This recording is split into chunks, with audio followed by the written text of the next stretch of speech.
A kú dédé àsìkò yìí, a kú iṣẹ́ o, Ọlọ́run ọba yóò fi àlùbáríkà tó pọ̀ síṣẹ́ wa. Àmín. Ìròyìn fẹ́lifẹ́li náà ló dé sí ojú amóhùnmáwòrán yín láti iléeṣẹ́ wa ìròyìn fẹ́lifẹ́li TV. Lónìí tí í ṣe ọjọ́bọ̀ Thursday, ọjọ́ kẹẹ̀ẹ́dọ́gbọ̀n nínú oṣù kẹrin ọdún 2024. Fúnmi Adénúgà ni oníròyìn. Síwájú kẹ́ tó gbọ́ ìròyìn ọ̀hún, ẹ jẹ́ ká dé òkè lọ́hùn náà à ń bọ̀.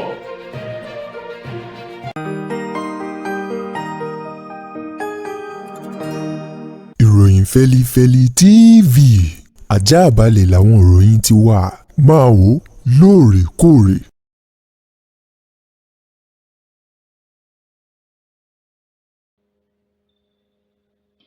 Ẹ káàbọ̀ padà, ìròyìn fẹ́lifẹ́li ọ̀hún rèé lẹ́kùnrẹ́rẹ́. Ẹni tó jẹ́ aṣíwájú ẹgbẹ́ ọmọ Yorùbá kan tí wọ́n pè ní Ìlànà Ọmọ Oòduà, ọ̀jọ̀gbọ́n Bánjí Akíntóyè ló ti yarí báyìí pẹ̀lú àwọn akẹgbẹ́ wọn eléyìí tó jẹ́ ọ̀kan nínú àwọn ẹgbẹ́ ti eléyìí tí wọ́n pè ní Pan Yorùbá Socio-Political Organization Afẹ́nifẹ́re wípé àtúntò lórílẹ̀‐èdè Nàìjíríà nílò. Ọ̀jọ̀gbọ́n Bánjí Akíntóyè ní ọ̀rọ̀ orílẹ̀‐èdè Nàìjíríà níbi tó gbédé dúró lọ́wọ́ báyìí kì í ṣe àtúntò ní orílẹ̀‐èdè Nàìjíríà nílò, bí kò ṣe wípé orílẹ̀‐èdè ìdásílẹ̀ ti Yorùbá tí wọ́n ń béèrè fún kí ìjọba àpapọ̀ àti àwọn tí ọ̀rọ̀ kàn kí wọ́n jọ gbé yẹ̀wò kí orílẹ̀‐èdè Yorùbá kóun náà ṣẹlẹ̀ rú kó súyọ gẹ́gẹ́ bí ọjọ́ èyí tó yọ lójú ọ̀run tuntun yẹrẹyẹrẹ, kí wọ́n sì máa ṣe ayé wọn lọ ní orílẹ̀‐èdè tiwọn lọ́tọ̀, kí orílẹ̀‐èdè Nàìjíríà kóun náà máa ṣe ayé rẹ̀ lọ ní ọ̀tọ̀ọ̀tọ̀. Bánjí Akíntóyè tó sọ̀rọ̀ náà lórí ètò kan níléeṣẹ́ amóhùnmáwòrán kan ní ìpínlẹ̀ Èkó ní ìgbà tí wọ́n fi ọ̀rọ̀ wá lẹ́nu wò. Òun ló sọjú wòye rẹ̀ wípé orílẹ̀‐èdè Nàìjíríà kì í ṣe àtúntò lohun tí àwọn ń béèrè fún, bí kò ṣe gbígba orílẹ̀‐èdè ti Yorùbá èyí tí wọ́n ń pè ní Yorùbá Nation. Òun gan ni ọ̀nà àbáyọ sí ìṣòro èyí tó ń bẹ nílẹ̀ báyìí. Ó ní orílẹ̀‐èdè Yorùbá tá a mọ̀ sí Yorùbá Nation lédè Ìgbò, ó ní òun gangan bí wọ́n bá lè rí gbà, ó ló dá òun lójú wípé ẹrù tí ń bẹ ní ọrùn orílẹ̀‐èdè Nàìjíríà yóò dínkù àti wípé orílẹ̀‐èdè Yorùbá àwa ara wa yóò máa ṣe ìjọba ara wa lọ ni, ojú yóò ká ojú bẹ́ẹ̀ sì ẹnu yóò ká ara wa o. Bánjí Akíntóyè lákòótán ó ní ọ̀pọ̀lọpọ̀ àwọn ọ̀rọ̀ ni wọ́n ti ń sọ àti ìgbésẹ̀ ní ìjọba àpapọ̀ orílẹ̀‐èdè Nàìjíríà ti gbé láti rí dájú pé orílẹ̀‐èdè yìí ó padà bọ̀ sípò, ṣùgbọ́n ọkọ̀ náà ló ń fẹnu sọlẹ̀ bí ọkọ̀ ojú omi tó fẹnu gúnlẹ̀ sí èbúté ni. Ó ní bó bá wá rí bẹ́ẹ̀ gẹ́gẹ́ bí ọ̀rọ̀ àwọn àgbà nílẹ̀ Yorùbá tó ní bí ọ̀rọ̀ bá kan òkè tó bá kan ilẹ̀, ó níbi kan à ń gbé gbà, ó níbi kan òun tí wọ́n máa gbé gbà, òun náà ni kí wọ́n yọ ìdásílẹ̀ orílẹ̀‐èdè Yorùbá kí oníkálukú sì máa lọ lọ́tọ̀ọ̀tọ̀. Ó ní fún àpẹẹrẹ ẹ wo bí àwọn Fúlàní bí wọ́n ṣe ń pa àwọn ọmọ Yorùbá léléyìí tó dín díẹ̀ ní ẹgbẹ̀rún lọ́nà ọgbọ̀n bíi 29,000 àwọn ọmọ Yorùbá ni wọ́n ní àwọn Fúlàní wọ́n ti ṣekú pa tí ò sì yẹ kó rí bẹ́ẹ̀. Ó ní bí oníkálukú bá lọ lọ́tọ̀ọ̀tọ̀ á lè mọ odi yíká orílẹ̀‐èdè oníkálukú, àjèjì tí ó bá wọlé yóò gba ọ̀nà mímọ́ wọlé ni o. Ó ní ohun tó ń rò gẹ́gẹ́ bí ojú ìwòye èyí tí ọ̀jọ̀gbọ́n Bánjí Akíntóyè tó tẹnu bọ̀ rèé lásìkò tí wọ́n fi ọ̀rọ̀ wá lẹ́nu wò. Àjọ eléyìí tó ń rí sí ìgbòkègbodò ọkọ̀ òfurufú ní orílẹ̀-èdè wa Nàìjíríà, Nigerian Civil Aviation Authority NACA, àwọn mà ní wọ́n ti fi òfin de lílọ bíbọ̀ ilé-iṣẹ́ tó ń pèsè ọkọ̀ òfurufú ti Dana báyìí látàrí ìṣẹ̀lẹ̀ kan èyí tó ṣẹ̀ nínú ọ̀sẹ̀ tá a wà yìí níbi tí ọkọ̀ òfurufú ti Dana Airline tó ti gbéra nílùú Àbújá èyí tó balẹ̀ tí onípàjáwìrì ní ìpínlẹ̀ Èkó, eléyìí torí sì kó ogunlọ́gọ̀ àwọn ènìyàn tí ń bẹ nínú ọkọ̀ òfurufú ọ̀hún tí orí kó wọn yọ kúrò níbi jàǹbá èyí tí ò bá mú ẹ̀mí wọn lọ o. Nínú àwọn àkànṣe iṣẹ́ àti ìwádìí èyí tí wọ́n ṣe fi hàn wípé àwọn àṣìṣe àti iṣẹ́ kékeré kan eléyìí tó ti nílò láti túnṣe lára ọkọ̀ òfurufú Dana èyí tí wọn ò ṣe ló fà á tí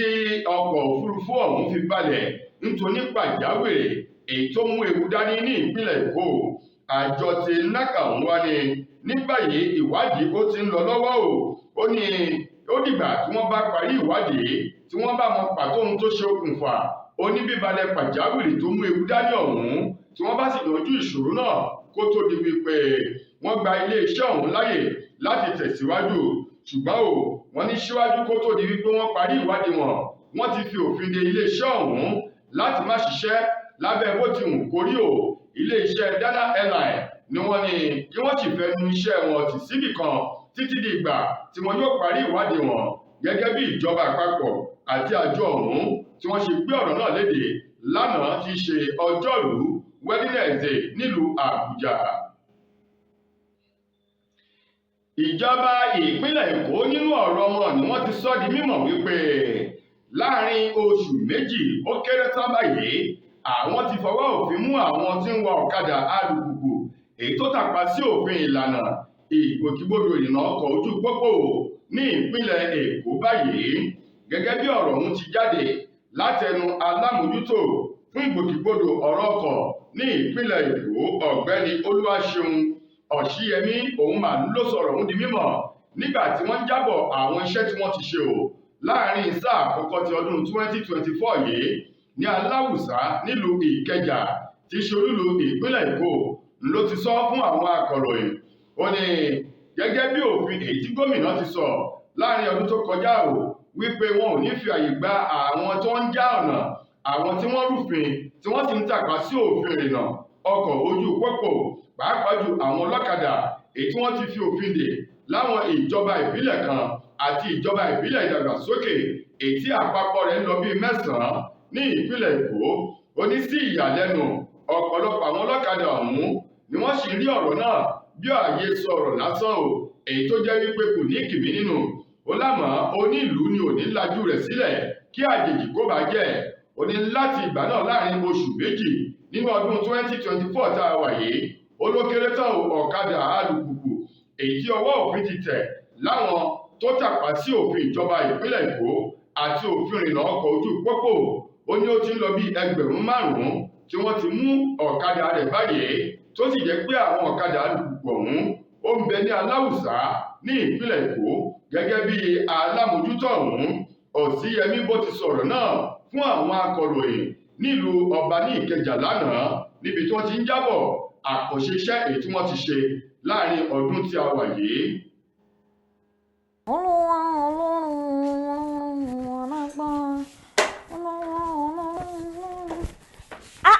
Kóyákóyá ni.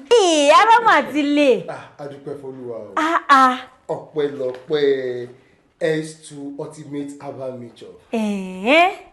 S2 Ultimate Herbal Mixture. S2 Ultimate Herbal Mixture for the management of high blood pressure. S2 Ultimate Herbal Mixture. Ọkọ̀ ìfúnpá gíga, àìróorun sùn, orí fífọ́, ara yíyún àti èyíkéyìí kòkòrò tó ń ti dọ̀tí inú ẹ̀jẹ̀ gbogbo. Ilé-iṣẹ́ S2 Ultimate Holistic Spiritual Herbal Remedy International Limited ló ń ṣe. 2 Park Street, First Avance Junction, Ọ̀lẹ́yọ̀, Ìbàdàn, Ọ̀yọ́ State. Ó wà lọ́pọ̀ yanturu ní 1825. Olúyọ̀lé Shopping Complex, New Garage, Ìbàdàn. Ẹ ti lè rí rà ní Lasorat Royal Plaza, Asunlẹ̀ Junction off Akala Express, Ìbàdàn, Ọ̀yọ́ State. Fún ẹ̀kúnrẹ́rẹ́ àlàyé síwájú sí i tàbí tẹ̀yin gan bá fẹ́ jẹ́ alágbàtà fún wa, ẹ pè tàbí kẹ́ WhatsApp wa lórí +234 704 079 0153 tàbí kẹ́ kàn sí +234 806 400 0204. Bákan náà ni ẹ lè kàn sí abroad line wa lórí +353 894 982-845. S2 Ultimate Herbal Mixture ló ní káwọn èèyàn máa kó lágọ̀ọ́ ara ká lálàáfíà kára wa dá ṣáká.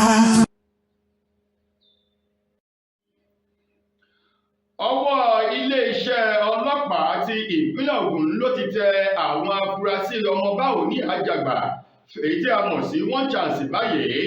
ní ìpínlẹ̀ Ògùn, gẹ́gẹ́ bí iléeṣẹ́ ọlọ́pàá ìpínlẹ̀ ọ̀hún èyí tó jẹ́ olú-iléeṣẹ́ wọn bẹ nílùú Abẹ́òkúta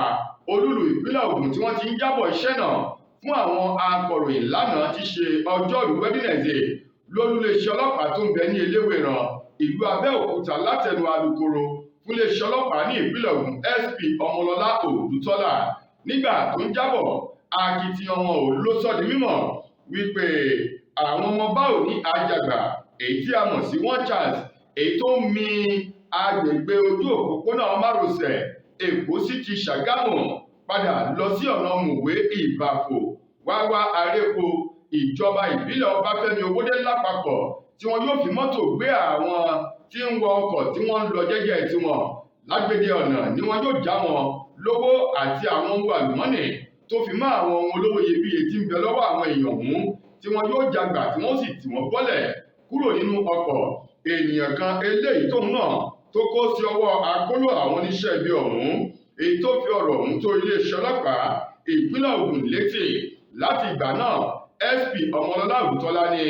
iléeṣẹ́ ọlọ́pàá ìpínlẹ̀ Ògùn ti gùn lé ìwádìí láti mọ àwọn amòòkùnṣìkà àwọn ọmọ Báòní Àjàgbà eléyìí tó ń jẹ́ kí àwọn ènìyàn kí wọ́n máa wà nínú ìpòrúurú ọkàn ènìyàn kan eléyìí tí wọ́n já owó gbà lọ́wọ́ rẹ̀ ń ló sọ di mímọ̀ wípé inú ọkọ̀ tó ń wọ̀ láti Òjòdú Bágà lọ sí ọ̀nà Ṣàgámù ni wọ́n ti já nǹkan gbà lọ́wọ́ ọ̀hún ní nǹkan bíi aago 7:20 ìṣẹ́jú lọ́jọ́ tí ìṣẹ̀lẹ̀ náà ṣẹlẹ̀. Ní báyìí o àwọn afurasí ọ̀hún Emmanuel Ẹ̀dẹ́kì àti Tóbi David ní ọwọ́ ti bàbá yìí ní agbègbè Ṣàngó níjọba ìbílẹ̀ Ọ̀tà lẹ́yìn ìwádìí èyí tí àwọn ọlọ́pàá àwọn tí wọ́n ṣe àwọn afurasí méjèèjì ọ̀hún ni wọ́n ti ń wò pàkópàkó bí màálù èyí tó gbé mángòrò mì lákòlò àwọn ọlọ́pàá báyìí. Lákòótán nínú ìròyìn wa fún tòní gbajúgbajà òṣèré sinimá àgbéléwò tí elédè òyìnbó èyí tó ti di ìránṣẹ́ Ọlọ́run báyìí èèyàn Yul Edochie òun ló ti sọ di mímọ̀ wípé ọmọ wọn ọkùnrin eléyìí tó dolóògbé nínú ọdún 2023 olódàrún lójú òkú ọmọ òun ṣì ń padà bọ̀ láyé tí ó sì padà wá sí ọ̀dọ̀ òun láti máa lu dáúlà rẹ̀ lọ gẹ́gẹ́ bí atikọ̀wé rẹ̀ Yul Edochie tó fi ọ̀rọ̀ ọ̀hún léde sórí ìkànnì ayélujára rẹ̀ lánàá sọ di mímọ̀ wípé ó dá òun lójú ọmọ òun eléyìí tó dédé ṣubú lulẹ̀ láàrin àwọn akẹgbẹ́ rẹ̀ níbi tí wọ́n ti ń ṣeré nílé ìwé tó sì gbàgbẹ́ tó gba èkuru jẹ lọ́wọ́ ẹbọra ó ní nǹkan tó dùn òun ní ṣùgbọ́n gẹ́gẹ́ bí nǹkan tó òun rí àti bí Ọlọ́run ṣe fi wọn òun ó ní ọmọ wọn ọkùnrin tí í ṣe ọmọ ọdún 16 ọ̀hún tó kú lọ́dún tó kọjá èyí tí ó ní ó dá òun lójú wípé ọmọ náà yóò sì padà wá sínú ayé yìí lẹ́ẹ̀kan sí láti wá lu dábìlà rẹ̀ délẹ̀ bí atikọ̀wé Yul Edochie èyí tó ìyàwó àkọ́kọ́ fẹ́ rẹ̀ tó ti bímọ 4 fún tí ìyàwó ẹ̀kejì eléyìí náà ti bímọ 2 tí gbogbo wọn lọ 6 lónìí gbogbo àpapọ̀ ọmọ tí òun ó bí nínú ayé yóò jẹ́ 11 ni nítorí pé òun fẹ́ fi ìtàn lélẹ̀ láti bímọ eléyìí tí ó kojú òṣùwọ̀n dèdé àwọn agbábọ́ọ̀lù lórí pápá èyí tó pè ní first 11 team ó ní ọmọ 11 lòun ó bí kó tó di pé òun fi àdàgbà ètò ọmọ bíbí rọ̀ síbì kan àti wípé ọmọ òun ọ̀hún ọkùnrin tó dolóògbé lọ́dún tó kọjá ó sì ń padà bọ̀ láyé láti wá lu dáúlà rẹ̀ délẹ̀ bí a ti kọ̀wé gẹ́gẹ́ bí Yul Edochie bó ti fi ọ̀rọ̀ léde nínú ayélujára rẹ̀ lánàá. tó ẹ̀yin ará ṣé yóò bá bọ̀ wọ́n ní mọ̀ọ́dẹ́mọ̀ọ́gẹ̀ ìgbé ìgbéjú làlábìlà bó bá ti ń kọjá rẹ̀ yóò máa ní bàbá ṣé ò sí nǹkan ìròyìn fẹ́lifẹ́li kò ní jù báyìí lọ fún tòní títí di ìgbà míì tẹ́wà láǹfààní láti gbọ́ wa ilé òní ilé wa ọ̀nà nínà wá fún mi Adénúgà lẹni tó mú ìròyìn wá sí ojú amóhùnmáwòrán yín ẹ mà ṣeun gan ni o.